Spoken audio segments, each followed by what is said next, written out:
दो, पेपर चोर धर्मेंद्र प्रधान इस्तीफा दो, इस्तीफा दो, पेपर लीक करवाने। देश की शिक्षा व्यवस्था एक बार फिर सवालों के घेरे में है। नीट परीक्षा में पेपर लीक के आरोप, विभिन्न भर्ती और प्रवेश परीक्षाओं में सामने आई अनियमितताएं और सीबीएसई बोर्ड परीक्षाओं के मूल्यांकन को लेकर उठ रहे सवालों के बीच छात्रों और युवा संगठनों का आक्रोश बढ़ता जा रहा है।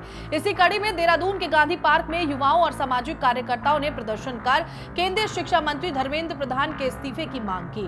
प्रदर्शनकारियों का कहना है कि पिछले कुछ वर्षों में कई महत्वपूर्ण परीक्षाओं में पेपर लीक, परीक्षा रद्द होने और मूल्यांकन संबंधी विवाद सामने आए हैं। उनका आरोप है कि इन घटनाओं ने करोड़ों छात्रों और अभ्यर्थियों के भविष्य को प्रभावित किया है। प्रदर्शन में शामिल लोगों ने जिम्मेदार अधिकारियों पर कार्रवाई, परीक्षा प्रणाली में पारदर्शिता और दोषियों के खिलाफ सख्त कदम उठाने की मांग की है। इससे एक दिन पहले दिल्ली के जंतर मंतर पर सीजेपी और उसके संस्थापक अभिजीत दिपके के नेतृत्व में प्रदर्शन हुआ था। वहां भी शिक्षा मंत्री के इस्तीफे की मांग उठाई गई। प्रदर्शनकारियों का कहना था कि जब बार बार परीक्षा प्रणाली पर सवाल उठ रहे हैं तो जवाबदेही तय होनी जरूरी है। विशेषज्ञों का मानना है कि अगर परीक्षा संचालन, प्रश्न पत्र सुरक्षा, डिजिटल निगरानी, मूल्यांकन प्रणाली और जवाबदेही तंत्र में सुधार नहीं किए गए तो केवल नेतृत्व परिवर्तन से व्यवस्था में बड़ा बदलाव आना मुश्किल होगा।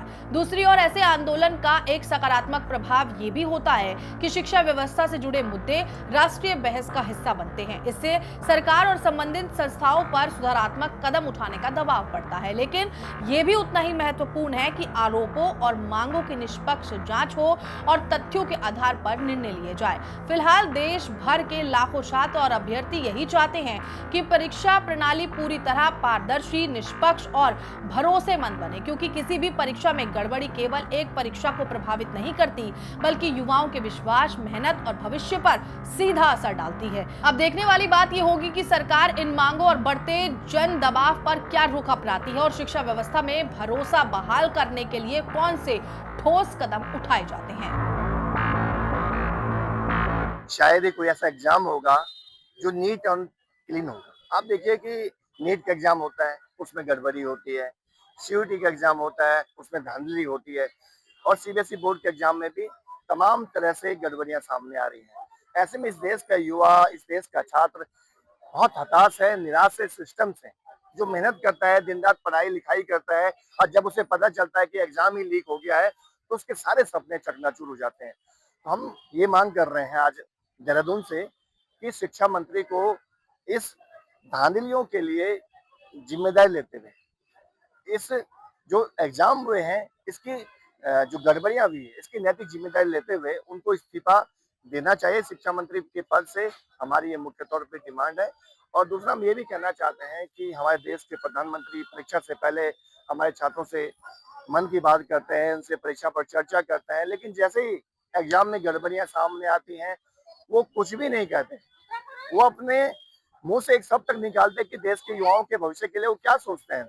अपने शिक्षा मंत्री के कोई के इस्तीफे को लेकर वो क्या सोचते हैं, क्यों नहीं उनसे इस्तीफा मांगते हैं। वो बिल्कुल मौन साध लेते हैं।